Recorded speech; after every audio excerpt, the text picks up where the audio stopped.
எனக்கு வந்து நேதாஜி சுபாஷ் சந்திர போஸோட முத்துராமலிங்க தேவரையா தான் பிடிக்கும். ஏன்னா, அவர் தமிழர், எங்க சகோதர சமுதாயம். இதுல எனக்கு எந்த மாற்று பிரச்சனையும் கிடையாது. அதே சமயத்துல இன்னொரு சமுதாயத்தைச் சேர்ந்தவர்களை பற்றி ஐயா இமானுவேல் சேகரனை பத்தி தவறுதலாக பேசுவதை ஏற்றுக்கொள்ள முடியாது. நம்ம சேனல்லயே உங்கள கமெண்ட்ல அட்டாக் பண்ணி ஒரு இது கேட்டிருந்தாங்க. சொல்லுங்க. தேவர் சமுதாயத்தினர் வந்து தமிழர்கள் இல்லன்னு சொல்லி பேசுறாங்க. இதுக்கு முத்து ரமேஷ் நாடார் பேசுவாரா? அப்படிலாம் கேட்குறாங்க. தேவைப்பட்டால் ஆய்வுகள் அடிப்படையில் பேசுறதுக்கு தயார். இப்போ எல்லாமே நான் வந்து ஒரு மெத்த படிச்சு எல்லாமே தெரிஞ்ச ஒரு விக்கிபீடியா கிடையாது. எனக்கு தெரிஞ்சதை நான் பதிவு நீங்க செய்றேன். தேவேந்திர சமுதாயத்துக்கு ஆதரவா தொடர்ந்து பேசுறீங்க. ஆனா தேவர் அப்படிலாம் சமுதாயத்த கிடையாது.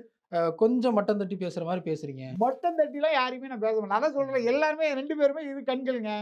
முரண்படுற இடத்துல நாங்க முரண்படுவோம். இப்போ செந்தில் மலர் வந்து ப பல்லர்கள் தான் பாண்டியர்கள், நாடார்களே பல்லர்களிலிருந்து வந்தவங்கன்னு சொல்லி ஒரு பேசும்போது அவருக்கு எதிர்ப்பு தெரிவிச்சோமா இல்லையா? இதில நம்ம எதிர்ப்பு தெரிவிச்சிருக்கோமா இல்லையா? சொல்லுங்க.